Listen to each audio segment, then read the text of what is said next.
ভারতবর্ষের মোগল সাম্রাজ্যের ইতিহাসে সম্রাট আকবরের রাজসভার নবরত্নের কথা সর্বজন বিদিত। এই নবরত্নের কাহিনী আজকের ভিডিওতেই আপনাদের সামনে তুলে ধরব। আজকের ভিডিওতে বলবো আকবরের নবরত্ন সভার কাহিনী।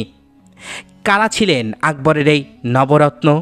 স্ব ক্ষেত্রে এরা ছিলেন শ্রেষ্ঠ এবং অতুলনীয়।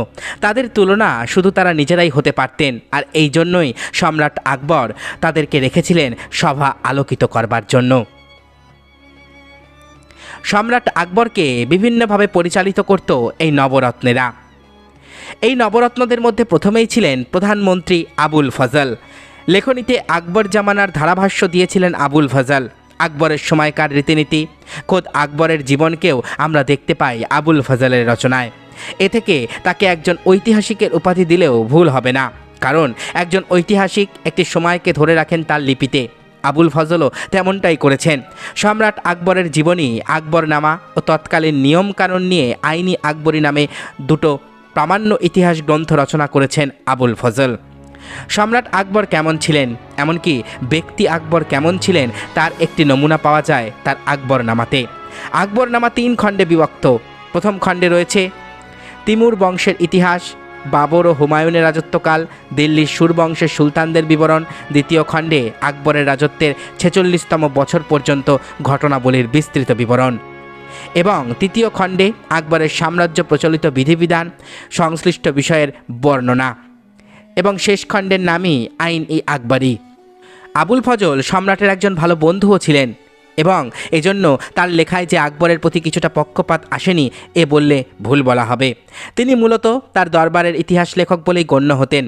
আবুল ফজল সশরীরে কখনো বাংলায় আসেননি, তাই তার লেখায় বাংলার বিভিন্ন ভৌগোলিক বর্ণনা নিখুঁত বলা যায় না।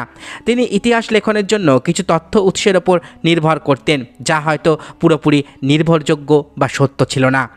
এসব কিছুর পরও আকবরের সময়কার ইতিহাসের জন্য আমাদের কাছে বিশাল তথ্যের আকর হলো আবুল ফজলের লেখনী। শুধু আকবরই নন, আবুল ফজলের লেখায় উঠে এসেছিল বাংলার 12 ভূঁইয়াদের প্রাথমিক জীবন।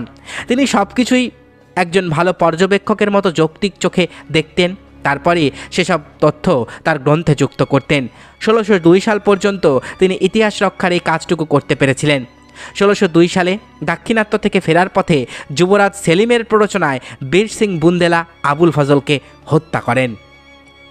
এরপর দ্বিতীয় রত্ন প্রতিরক্ষামন্ত্রী আব্দুল রহিম খান। দোহা গানের কথা বললে এই ব্যক্তির কথা বলতে হয়, যারা দোহা গানের সাথে কোনো না কোনোভাবে সম্পৃক্ত। রহিমের হিন্দি দোহা তাদের কাছে অচেনা কিছু নয়, তাকে মির্জা খানও বলা হয়েছে। বৈরাম খানের কথা কেই বা না জানে। বৈরাম খান আকবরের জীবনের একজন অভিভাবক, এবং এই আব্দুল রহিম খান সেই বৈরাম খানের পুত্র, যিনি আকবরের রাজসভা উজ্জ্বল করার ক্ষেত্রে অবদান রেখেছিলেন। তবে তার স্বক্ষেত্র ছিল শুধু একটি। তিনি একাধারে কবি, গায়ক, গীতিকার এবং জ্যোতিষশাস্ত্রী ছিলেন।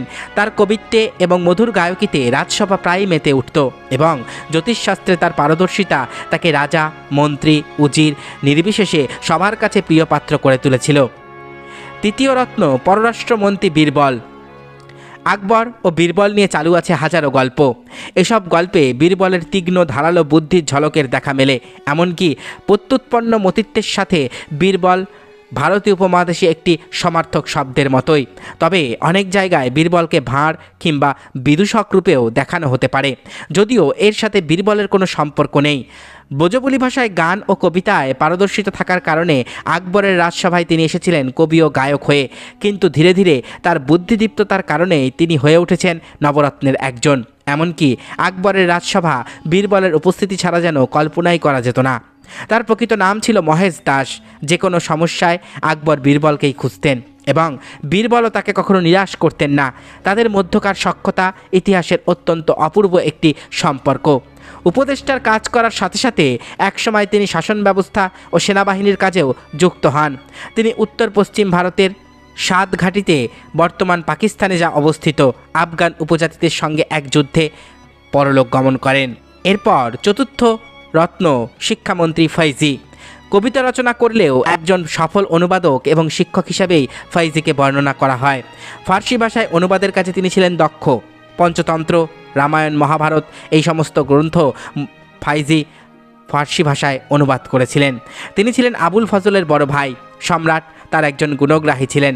এই গুণগ্রাহিতার কারণেই তার মেধায় মুগ্ধ হয়ে সম্রাট ফৈজিকে তার পুত্রদের শিক্ষক হিসেবে নিয়োগ করেন। সেক্ষেত্রে ফৈজি ছিলেন একজন সফল ব্যক্তি, আর এসব কারণেই আকবরের সভার নবরত্নদের একজন ছিলেন ফৈজি। ধর্ম বিষয়ক উপদেষ্টা ছিলেন ফকির আজিউদ্দিন, যিনি ছিলেন পঞ্চম রত্ন। বীরবল ছাড়াও সম্রাট আকবরের পরামর্শদাতাদের মধ্যে অন্যতম ছিলেন ফকির আজিউদ্দিন। আকবর সভার একজন মুখ্য উপদেষ্টা রূপেই গণ্য হতেন তিনি। ব্যক্তিজীবনেও তিনি আকবরের খুব কাছের মানুষ ছিলেন বলে জানা যায়।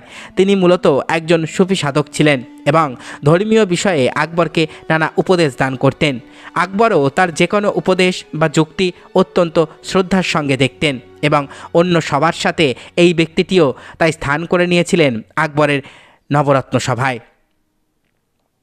আকবরের নবরত্নদের মধ্যে ষষ্ঠ রত্নটি ছিল সেনাপতি মানসিংহ। মানসিংহ ছিলেন আকবরের সেনাপতি, অম্বরের তথা বর্তমান জয়পুরের রাজা। তার পুরো নাম ছিল রাজা মানসিংহ তমর। তাকে মির্জা রাজাও বলা হয়েছে। সম্রাট আকবরের একজন বিশ্বস্ত বন্ধু তিনি। বহু যুদ্ধে আকবর তার কাছ থেকে অনেক সাহায্য পেয়েছেন। বিহার, উড়িষ্যা, দাক্ষিণাত্যের যুদ্ধ, এমনই কয়েকটি যুদ্ধ যাতে মানসিংহ সম্রাটকে অনেক সাহায্য জুগিয়েছিলেন। শোনা যায় আকবরের সৎ ভাই হাকিমের বিরুদ্ধেও যুদ্ধ করেছিলেন তিনি আকবরের পক্ষে। 1596 সালে বাংলার 12 ভূঁইয়াদের অন্যতম ইশাকার সাথে মোগল সেনাপতি রাজা মানসিংহের যুদ্ধ হয়। এই যুদ্ধটি ইতিহাসের পাতায় অনেক বিখ্যাত একটি যুদ্ধ। তিনি মোগল সাম্রাজ্য এবং আফগান এবং পরবর্তী সময়ে বাংলা বিভিন্ন প্রান্তে মোগলদের প্রতিনিধি হয়েছিলেন। সে সময়ে প্রজাদের নানা প্রকার বিদ্রোহ দমনে মানসিংহ ঘোরতর ভূমিকা পালন করেন। আকবরের অতি বিশ্বস্ত সেনাপতি ছিলেন মানসিংহ। আকবরের ব্যক্তিগত জীবনেও মানসিংহ একটি গুরুত্বপূর্ণ অংশ ছিলেন। তার বহু উদাহরণ পাওয়া যায়। আকবর তাকে ফরজান্দ বা পুত্র উপাধিতে ভূষিত করেন। সপ্তম রত্ন ছিলেন গৃহমন্ত্রী মোল্লা দো পেয়াজা। খুব অদ্ভুত নাম, অদ্ভুতের সাথে সাথে বেশ সুস্বাদুও নামটি। কিন্তু কেন? কারণ এই ব্যক্তিই নাকি অতি পরিচিত সুস্বাদু মোগল খাবার দো পেয়াজার উদ্ভাবক, আর এ থেকেই তার নাম হয়েছিল মোল্লা দো পেয়াজা। কিন্তু নবরত্নে তিনি এর জন্য স্থান পাননি, স্থান পেয়েছিলেন তার অন্য প্রতিভার জন্য। তাকে নাকি বীরবলের প্রতিপক্ষ ধরা হতো। তবেই বুঝে নিন খুব সহজ নন এই দো পেয়াজা। বিচক্ষণতা, তীক্ষ্ণ বুদ্ধি ছিল তার অস্ত্র। সেই সাথে তিনি ছিলেন লোকগাথা ও লোকসঙ্গীত দক্ষ। সভা মাতানোর সাথে সাথে তিনি সম্রাটের মুখ্য উপদেষ্টা হিসাবেও কাজ করতেন। বহুমাত্রিক এই ব্যক্তিকে তাই নবরত্নে স্থান পেতে বেগ পেতে হয়নি। অষ্টম রত্ন ছিলেন সংস্কৃতি মন্ত্রী তথা ভূভারতের অন্যতম সঙ্গীতজ্ঞ তানসেন। সুর আর রাগ নিয়ে তিনি রচেছেন অপূর্ব সব সঙ্গীত। আকবরের রাজত্বকালে হয়তো এমন কেউ নেই যে তানসেনের সঙ্গীতে বিমোহিত হননি। তা সে সভার ভেতরেই হোক বা সভার বাইরে, তানসেনকে মনে করা হতো ভারতের সর্বকালের সর্বশ্রেষ্ঠ সঙ্গীতজ্ঞ। তিনি ছিলেন একাধারে একজন মহান শাস্ত্রীয় গায়ক, গীতিকার, বাদক। এই কালোজয়ী সঙ্গীতজ্ঞ জন্ম নিয়েছিলেন মধ্যপ্রদেশে। জন্ম দিয়েছিলেন বহু রাগ রাগিনীর। এর মধ্যে মিয়াকি মালহার, মিয়াকি তোড়ি, দরবারি কানাড়া ইত্যাদি উল্লেখযোগ্য। তানসেনের গুরু ছিলেন হরিদাস গোস্বামীজি এবং গুরু শিষ্যের মধ্যেও বহু গল্প প্রচলিত রয়েছে। হরিদাস গোস্বামী বৃন্দাবনের অধিবাসী ছিলেন। তানসেনের পূর্ব নাম কোথাও বলা হয়েছে রামতনু মিশ্র, কোথাও রামতনু পাণ্ডে। কখনো কখনো তাকে ডাকা হতো তান্না মিশ্রা নামে। তার পিতার নাম নিয়েও জড়িয়েছে এমনই মতভেদ। তবে তিনি সর্বকালের সর্বজন বিদিত তানসেন নামেই উত্তর ভারতীয় সঙ্গীত জগতে এক খ্যাতিমান স্থানে নিজের জায়গা করে নিয়েছেন। আর তার এই তানসেন নামটি দিয়েছিলেন নবরত্নেরই একজন রাজা মানসিংহ। তানসেন প্রথম জীবনে হিন্দু থাকলেও পরে ইসলাম ধর্ম গ্রহণ করেন এবং আমৃত্যু ইসলাম পালন করেন। সম্রাট আকবরের সভায় সুর ছড়িয়ে দেবার দায়িত্ব নিয়েছিলেন তানসেন। অর্থমন্ত্রী টোডরমল ছিলেন সম্রাট আকবরের নবমতম রত্ন এবং নবরত্ন সভার শেষতম সদস্য। তৎকালীন ভারত নয়, শুধু তৎকালীন পৃথিবীর সর্বশ্রেষ্ঠ গণিতবিদ মানা হতো টোডরমলকে। আকবরের অর্থমন্ত্রী হওয়ার পূর্বে তিনি ছিলেন সম্রাট শেরশাহের অর্থমন্ত্রী। শেরশাহ মারা যাবার পর সম্রাট আকবর টোডরমলের প্রতিভা, নিষ্ঠা, পরিকল্পনা এবং জ্ঞান দেখে অভিভূত হয়ে যান। তাকে নিজের অর্থমন্ত্রী করে রাখেন। আকবরের অর্থমন্ত্রী থাকাকালীন টোডরমলের বহু অবদান আজও ভারতের কিছু প্রদেশে মানা হয়। যেমন তিনি বহুদিনের নিরীক্ষণ ও গবেষণার পর মানুষের আয় ও তার জমির পরিমাণের সাথে তার পদেয় করের পরিমাণ ঠিক করে দেওয়ার কাজ করেছিলেন। কর এবং আয় নিয়ে তার অনেক ধারণা এবং গণনা ভারতের বহু প্রদেশে আজও প্রচলিত। এছাড়া অনুবাদেও তার দক্ষতা ছিল। তিনি ফার্সি ভাষায় ভাগবত পুরাণ অনুবাদ করেন।